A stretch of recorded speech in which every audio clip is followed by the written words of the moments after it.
by a thread from ownership to stewardship. Thank you. Thank you.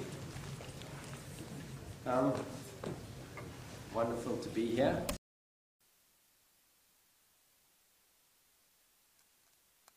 I'd like to start off with a bit of gratitude. And gratitude introduces the idea that whatever is happening is exactly as it should be. And there's an idea that if you have or cultivate a mechanism whereby you're feeling gratitude all the time, it's very difficult to have fear, because the gratitude is the understanding that you're happy for what's happening. And so if you're happy for what's happening, then how could it be wrong?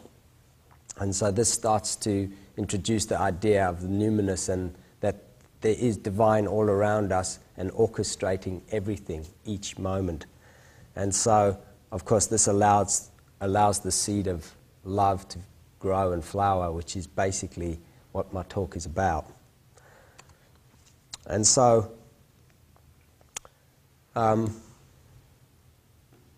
want to thank the custodians of this land, the original people, the land itself, our feathered, furry and scaly friends, mineral kingdom, fungi, plant kingdom, elements and elemental beings, my mother and father, children and all.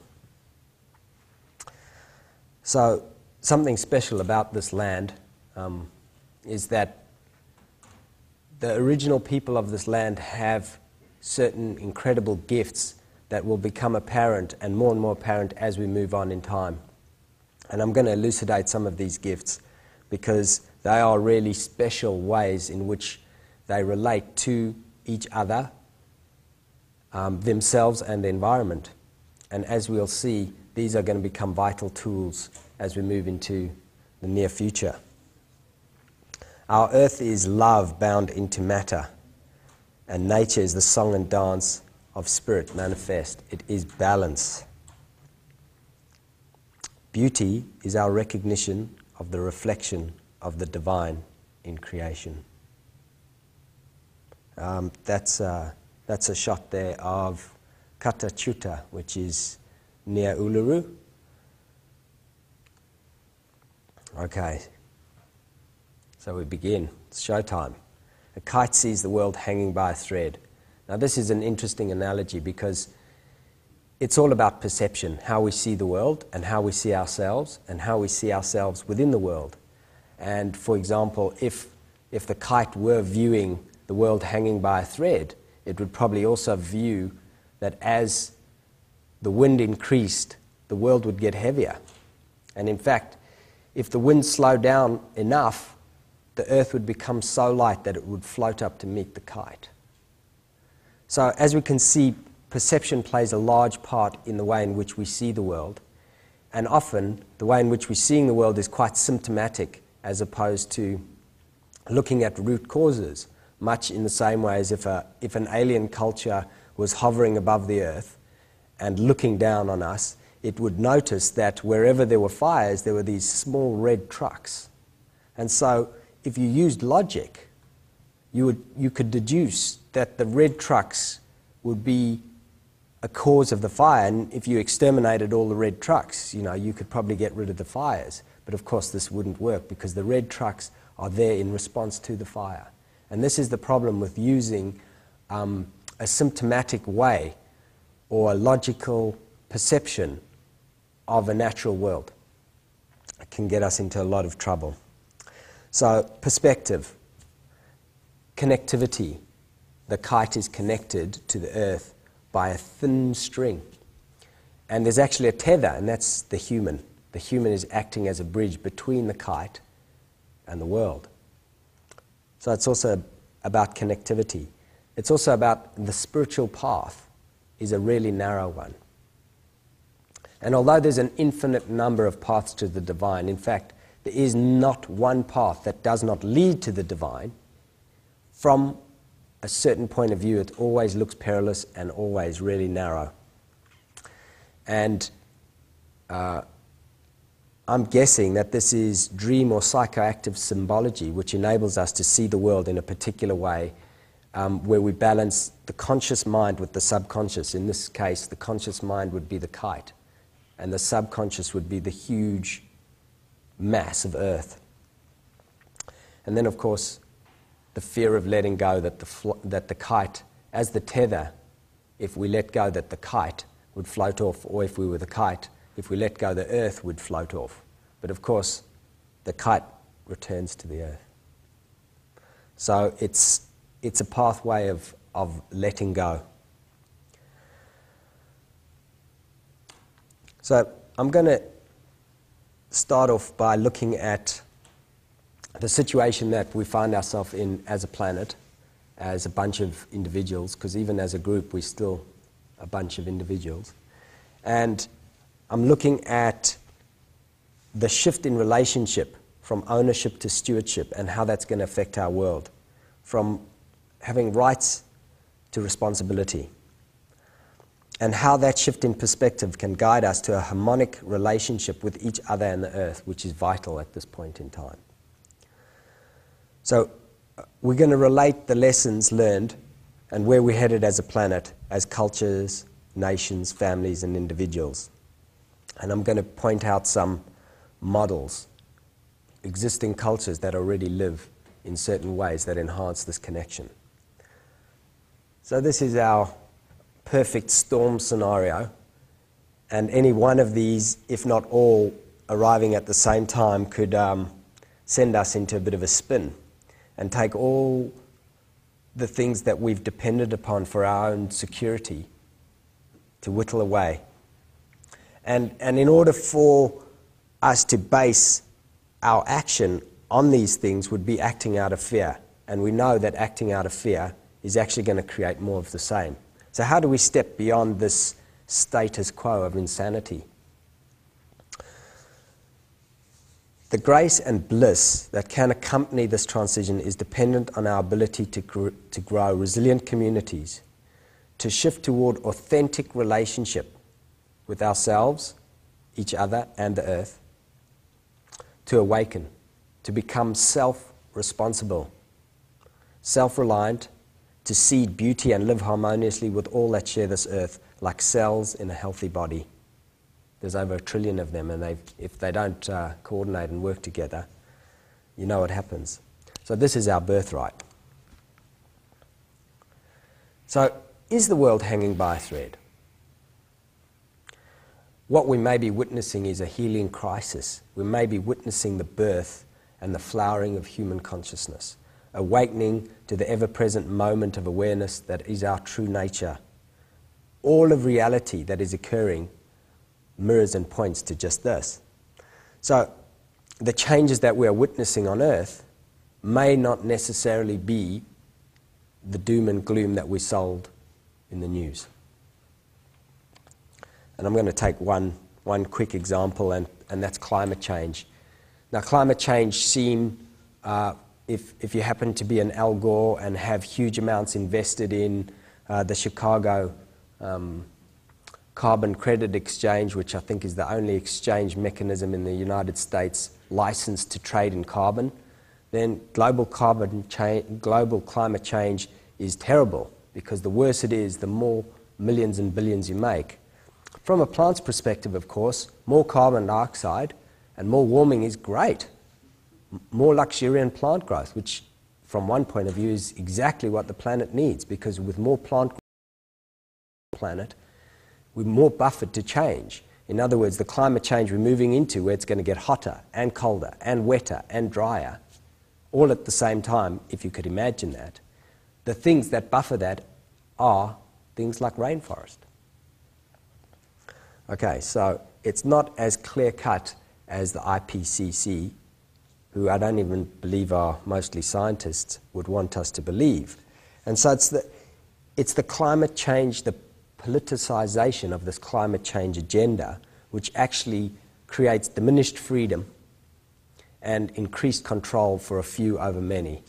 And I think most of us know that with the degrading of our sovereignty, either as individuals and families and nations, and trampling over natural law, we know where that'll lead us, because our environment is mirroring to us just that. So how do we? What are some practical steps of how we have a graceful harvest in times of radical change? So we come back to perspective here.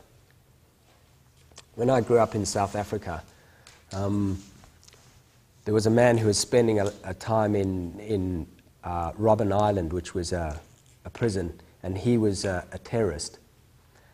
He then went on to become the president of South Africa, Nelson Mandela, and the world, as well as South Africa, had to go through a shift, because what was a terrorist one day was now ruling and running the country another. And so we can see that it's just perspective that turns people into terrorists. And this is why some people, it's so easy to be used as a force to divide people, and through that division to put them against each other and distract them while you're doing other things. So shifting perspective is possibly one of the most important roles of plant entheogens, as I alluded to in our panel discussion. And the reason I'm talking about plant entheogens as entheogens altogether is because plant entheogens are already harmonized through nature to a very specific frequency to work with people who are living.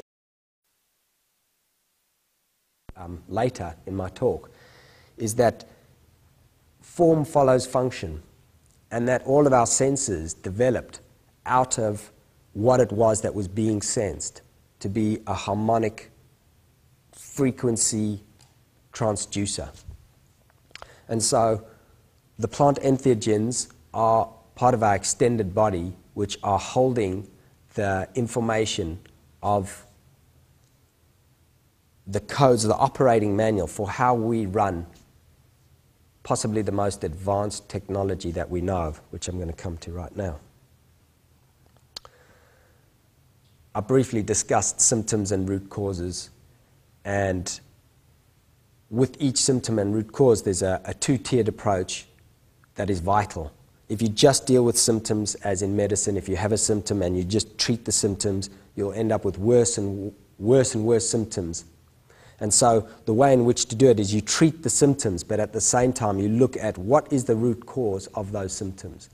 And this type of strategy will apply to everything that we're dealing with in life. Symptoms basically just indicate where we look, much like a menu at a cafe. You wouldn't go to a cafe and look at the menu and then try and eat the menu, because it would just taste like paper and plastic. The menu is a representation of what is available to eat. And this is a very important way of looking at things. So the most advanced technology ever created that we know of is the human body.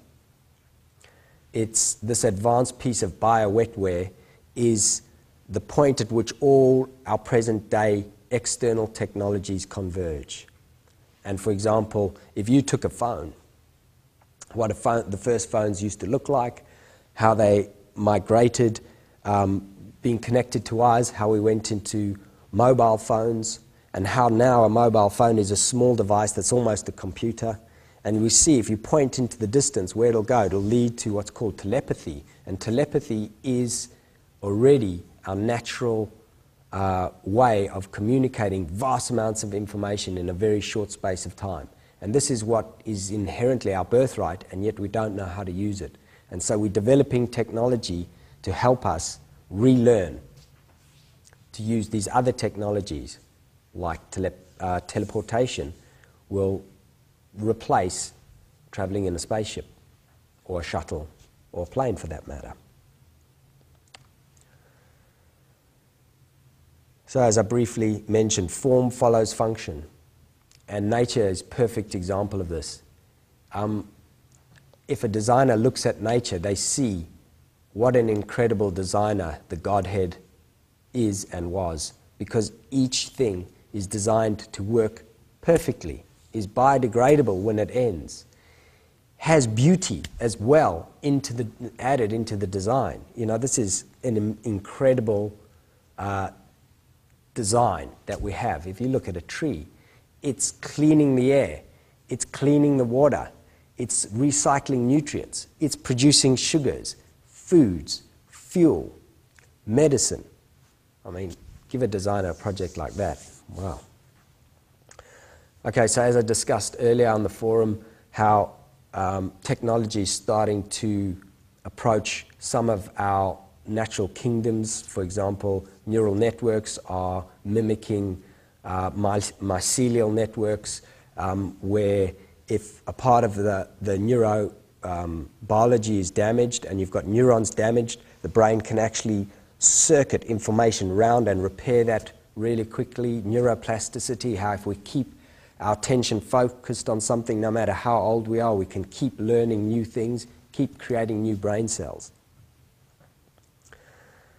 The eye has evolved alongside light to detect light.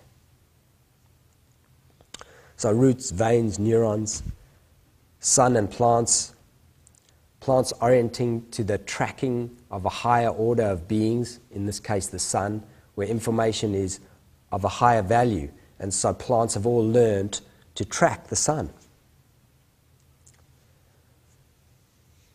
There's, you can go online and have a look. There's a video circulating at the moment called Prana Synthesis, which is about an 80-year-old Indian guy who I think hasn't eaten or drunk anything since he was 12 years old.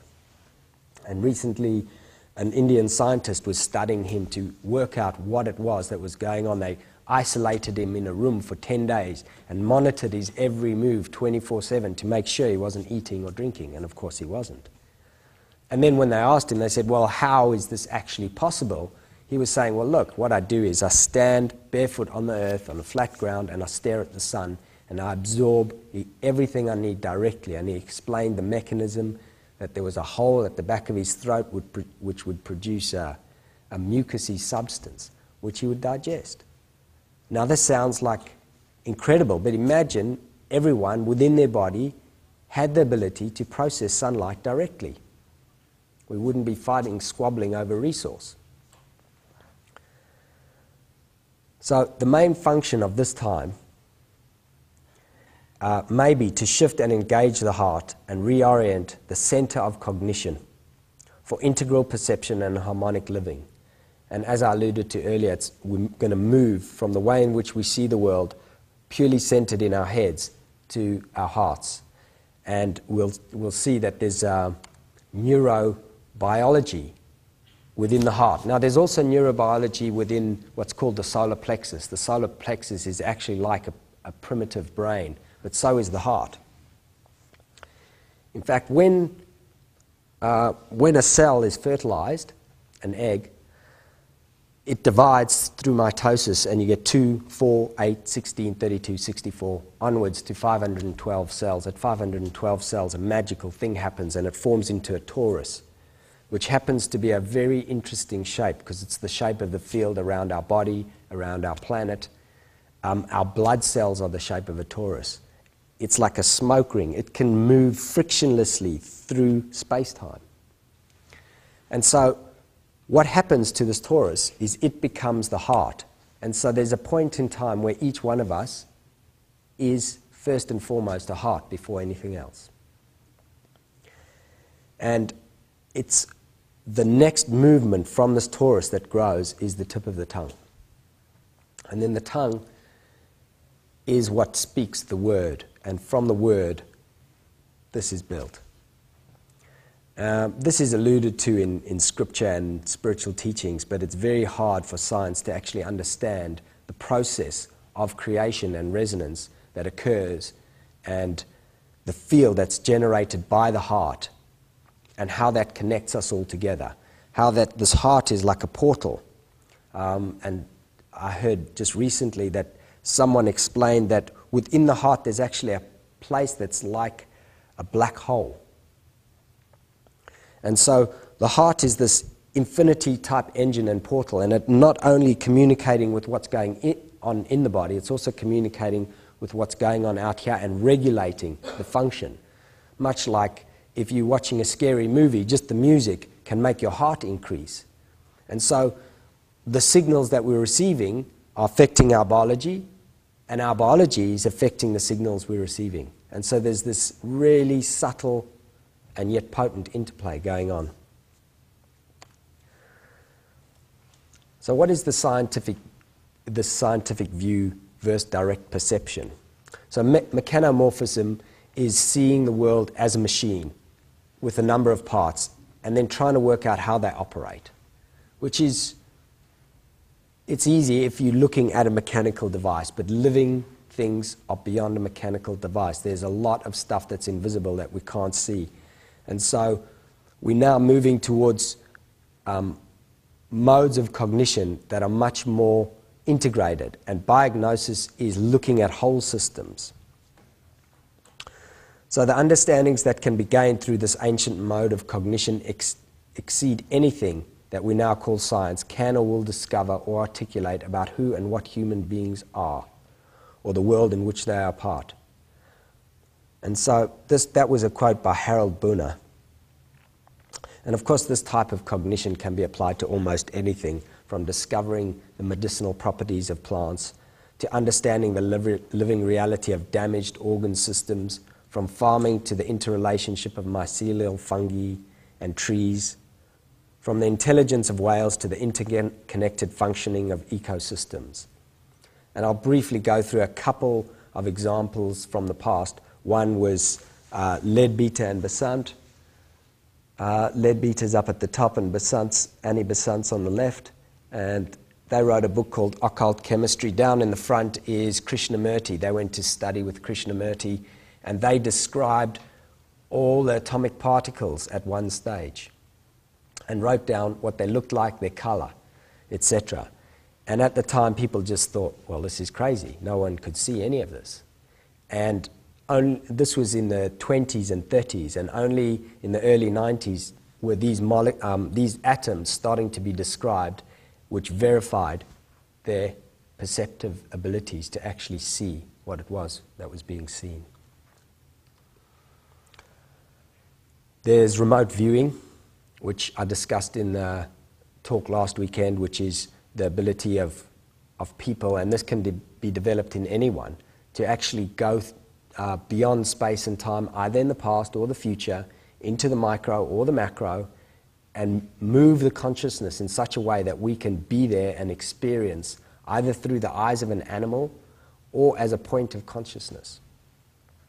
And the American government has had a program in remote viewing that's been operating pretty much since, I think, the 50s. There's also stories. I noticed there's a book for sale at the back there called The Cosmic Serpent, I think, by Jeremy Narby, who goes into the Amazon as an ethnobotanist and says, how do you guys come up with this huge pharmacopoeia? It couldn't be trial and error. And of course, curare is the perfect example as to why it can't be trial and error, because if you're making curare and you breathe in the fumes, you will die. And so they asked, ethnobotanists said, well, how did you discover this stuff? And they said, well, the plants told us. It was a gift of the gods. And most ethnobotanists would just, roll their eyes and go, well, they obviously don't know. And so the Amazonian Indians took some of these ethnobotanists on a journey, and through the use of ayahuasca, introduced them to plants where they spoke directly to plants. And the plants would say, if you have a fever, you can take my leaves and boil them. And so what was happening was, all of a sudden, the pharmacopoeia was revealed to people who had the right way of seeing and communicating with nature. So, how do we cultivate these sorts of awarenesses?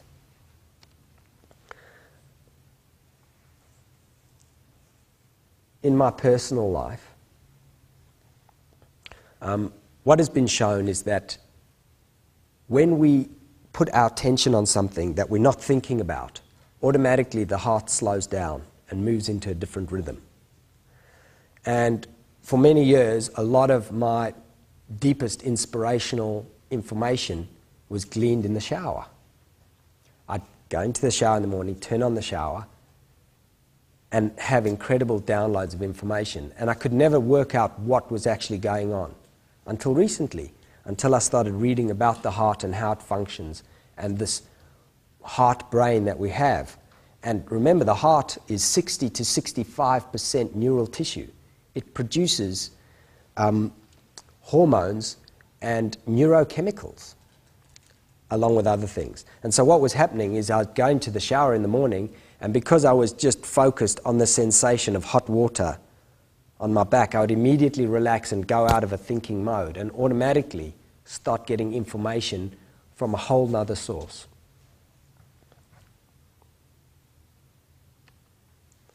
And of course, there's only one water, as you know. When I was young, I was told there was, the Atlantic Ocean and the Indian Ocean and the Pacific Ocean. And of course, there's only one ocean. If you go to where the Atlantic meets the Pacific, if it ever does, there's no line. There's no way of telling where one ends and one begins.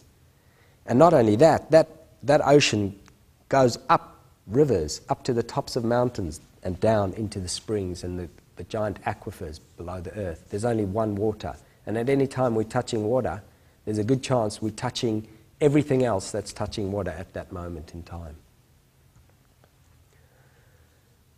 So this is swimming in brain chemicals, the acacia fields and neurotransmitter production. And this is a story specifically about what's happening in Australia at the moment, how there's this huge amount of tryptamines in acacias and how they happen to be the hormones in our body that we think regulate consciousness and light.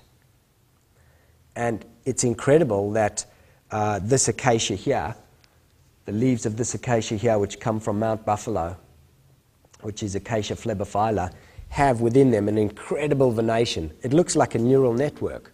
And through the doctrine of signatures, where there's a viral email that's going around showing how different plants that look like different parts of the body are healthy for that part of the body. Like avocados are good for, women's sexual organs, or carrots are good for the eye, and you cut a carrot, it looks like an eye.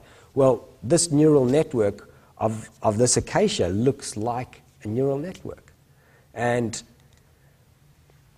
so what I'm suggesting is that there's a very specific thing that's happening in Australia at the moment with the discovery of acacias and this huge amount of brain chemicals that are exactly the same that exist in acacias that already exist in our bodies. Okay, so accessing the subconscious is a tricky one. That's my daughter there, making a heart shape out of leaves. Accessing the subconscious is a very tricky thing because, of course, we've been told that the subconscious is about 99.999% of the information that we have access to if only we knew how. And so it's kind of this analogy, again, with the kite and the earth. Are we a kite dreaming we're connected to the earth, or are we the earth dreaming we're connected to the kite? And it's an interesting perspective, but I'm going to delve into it a little bit. So these are some of the things that will connect us directly to this accessing the subconscious and accessing this direct perception of our heart. They're catalysts, which can be a darkroom retreat, can be a form of meditation, could be breathing, it could be taking a mushroom, if you knew which type. It could be drinking ayahuasca with the Indians. So our catalysts are crucial in reorienting our perception. These are often done in an initiatory type experience. Now, the old world cultures had very set initiations, and our modern initiations can be quite different. It could be in a computer game, it could be in a feature film at the cinema, it could be at a dance party. The context is vital, because the better the context, the better the integrated this sort of information is. Once we have that aha moment, it's actual practice which is necessary to create heart coherence. So these are some strange catalysts, and what they're doing is they're altering perception, as was discussed in the panel. They're not mind altering, they're altering the way in which we see the world. And of course, they're just the vehicle. They are not the fruit, they are not the goal.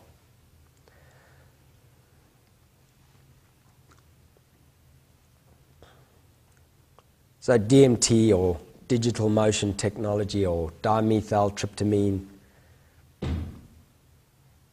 this particular brain chemical has a very specific function when we go into a dark retreat. Now, I went into quite a lot of detail talking about this last weekend, so I'm not going to go into that same amount of detail again.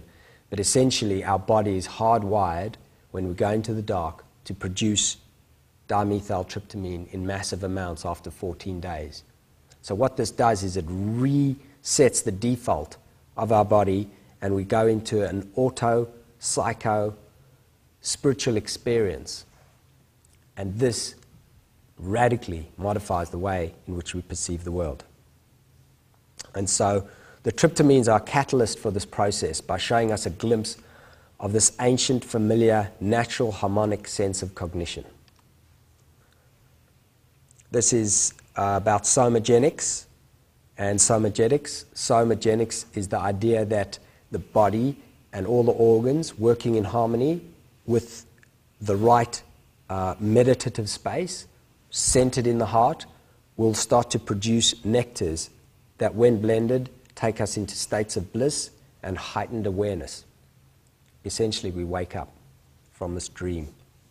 And somagetics are the things that are seemingly out in our environment, which is what a lot of has been talked about, which are, it could be a mushroom or ayahuasca or LSD or a friend telling you something or a movie. It could be almost anything, but these are the things that are seeming external to us, which are acting as catalysts to awaken us.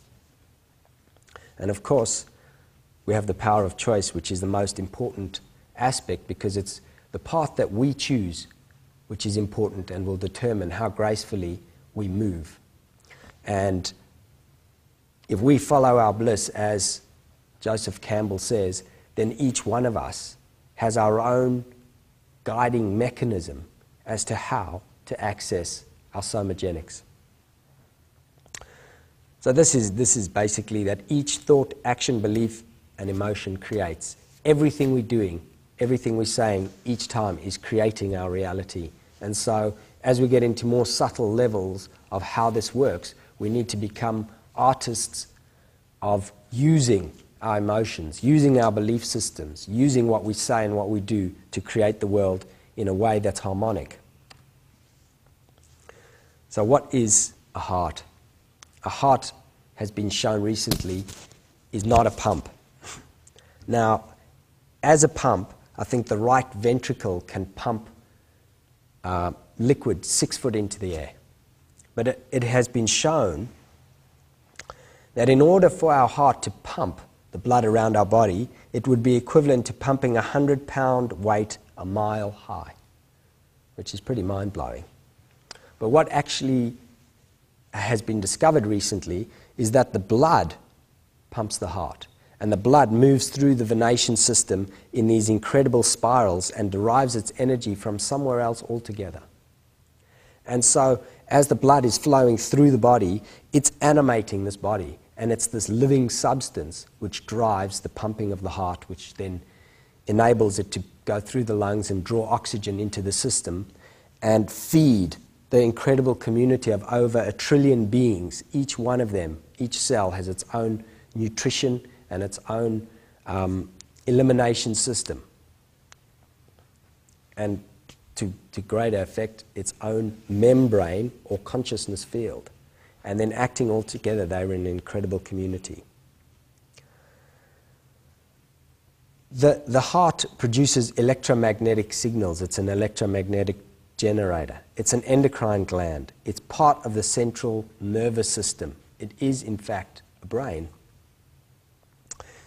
It produces hormones. Its neurohormonal, electric, magnetic, and chemical messages, along with temperature and pressure, affect moment to moment, beat to beat, everything that goes on in our body. In fact, it's now being looked at as what we thought before, the pineal pituitary complex, was the master hormonal cascade operator. It's now looking like the heart is actually controlling that. And so we've got a direct connection along the base from our brain straight to the heart. And yet that's a subconscious connection. Now, earlier I was mentioning that the tongue grows out from our original heart. And there's yogic practices around the world. When you touch the tip of the tongue to the roof of the mouth, you're doing the conscious connection of brain to heart. And so you've got a subconscious or unconscious, and this is the conscious one. Right. The unmediated connection connects to the amygdala, the thalamus, the hippocampus, and the cortex. And the amygdala is responsible for emotional memories and processing, along with many other functions, which I'm not going to get into here. So coherence, entrainment, and direct perception slow the heart. So that's a picture of me up in Northern Territories with Wanjina, which are these creative beings painted on the rocks. Heart, blood, spit, and orgasmic fluids. Now, there's a story that a scientific experiment where they took human saliva and applied it to guinea pigs, and humans that were angry, the saliva they took actually made the guinea pigs sick and in some instances killed them. When saliva was taken from humans who were just, I guess, at a regular state of being, there was no effect on the guinea pigs. And of course, people who were then, they extracted saliva from people who were actually in a meditative space. That saliva could be used as medicine for guinea pigs.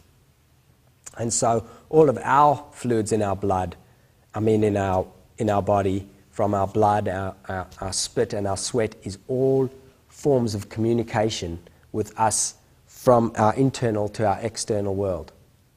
And all the beings around us, including our friends and family, are able to shift the way in which they perceive stuff from these signals. And there's whole sciences of Tantra which then take the energy of these fluids and increase the vibration so that when they used at a later time in magical ritual, they become very potent and can be used to create. And if we look deeply into all the cultures, we realize that a lot of cultures use ochre. And ochre is basically rust, which is the same as the center of the blood molecule, which is iron. And they use ochre on their skin to amplify this signal. And I did go into that in the last talk about how our blood then acts as a recording mechanism, how the alignment of iron within the blood as it moves through the veins is recording all the electrobiomagnetic information. And we are then taking on all this information and then seeing how that harmonizes with who we are or who we think we are. And so the expression of the body is built out of who we think we are and how we're communicating with the world. This again is the picture showing the development of the heart and of the fetus and the torus there. There's also the idea that the heart muscle has 7 different layers, and each different layer happens to be the exact mathematical or geometrical distance in relationship to the next that are all the colors of a rainbow, that if you put white light through a prism, it'll split each color into a different angle. And these are the exact angles the heart muscle is laid out. And there's some incredible work by Stan and Cynthia Tennant of the Meru Foundation talking about the language of the heart and how the heart produces this rainbow light. And they've taken the Hebrew alphabet and showed how each flame letter is derived from the different angles of heart muscle. And it's incredible because it's talking about an original language of light. And I think they've done Sanskrit as well, worth having a look at. So this is, again, these incredible spirals of energy moving through the body, and the tip of the tongue when we speak.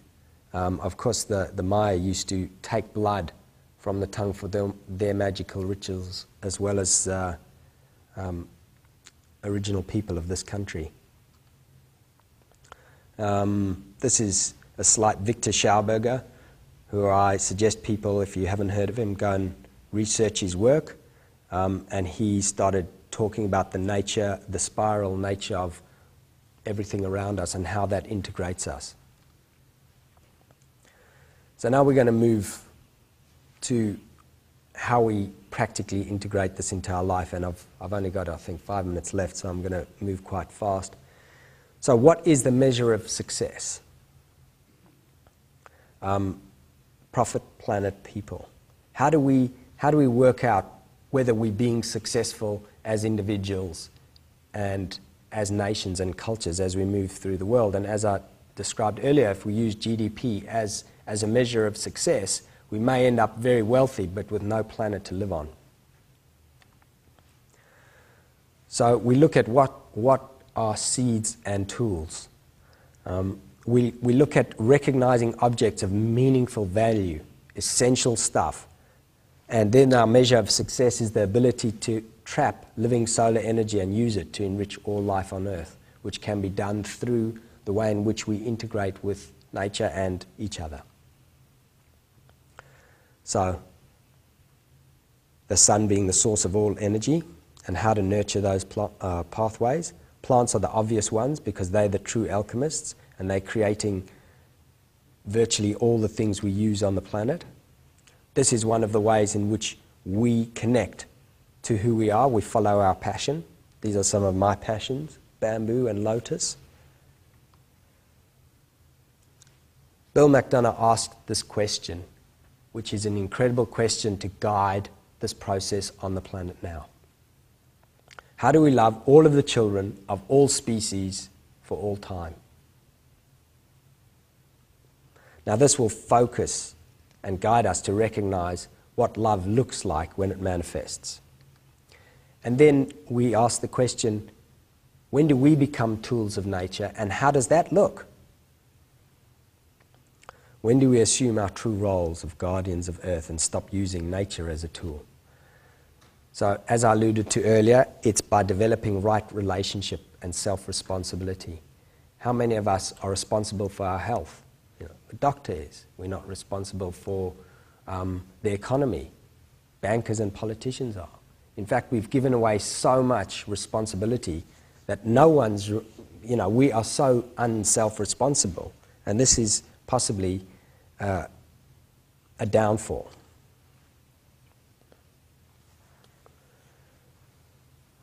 So we're going to look at a brief look at advanced culture, the original people of this planet. What makes them advanced?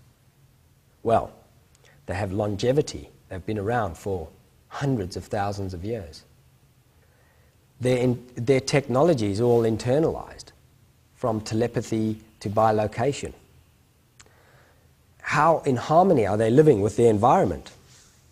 So these are the treasures that they have to offer are awareness, which is personal, kinship, and stewardship, which translate to earth, community, and me. Or from a Buddhist perspective, I think it's Buddha, Dharma, Sangha. And they're just the types of relationships we can have. And so if we're talking about the earth, if we have a right relationship with the earth, these are some of the things that need to be happening. We need to have biodiversity needs to be increasing. Our soils need to become more fertile. We need our gardens to be more productive. And I'm going to let you read the rest of that list. We need to increase our balance. Beauty has to be part of it. And of course, abundance for all. So how does right relationship look between individuals? When we're relating to someone, over time, we want their well-being to improve. We want them to have emotional stability, increased awareness.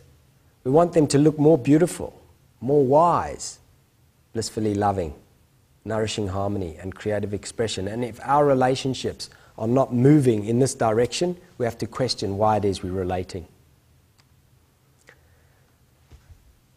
So how does that look in the community? These are some of the things that communities will look like as they are relating properly to each other and to their environment. They'll become more self-sufficient, more abundant. All the energy will be local and interdependent, and it'll enable them to work with each other and other communities without fighting and competing over resources. So then learning to share, cooperation and collaboration, creating abundance and synergy with economies of scale and scope, which is what people banded together for in the first place.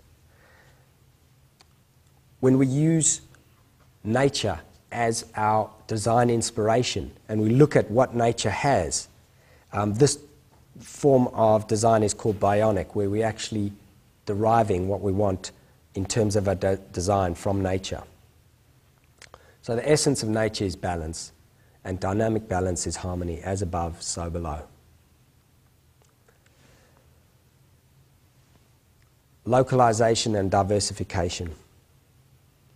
Keys.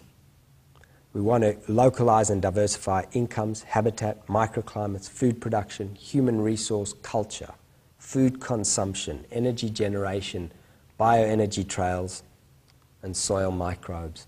So then the peak of creative culture becomes the temple-building cultures. And as I mentioned last week, even making a feature film, a CD, an album as a music group is a form of temple building towards a golden age. So then what it looks like is our goal is a delightfully diverse, safe, healthy and just world with clean air, water, soil and power, economically, equitably, ecologically and elegantly enjoyed. And I'd like to finish off with, here's a saying from the Talmud, which says, we don't see the world the way it is, we see it the way we are. And so altering our perceptions gives us a unique way in which we can see the world, because if we are trying to adjust our reflection in the mirror, we don't try and comb the hair of the reflection, we comb our own hair. And so this gives us the impetus that if we want to see change, if we don't like what it is we're seeing, then we change ourselves and not the other way around. And so survival of the fittest will evolve to survival and thriving of the most loving. And then each moment is our most potent moment for self-realization and awakening. And this too is a dream. And so the solution to all problems is cultivate self-love. Thank you.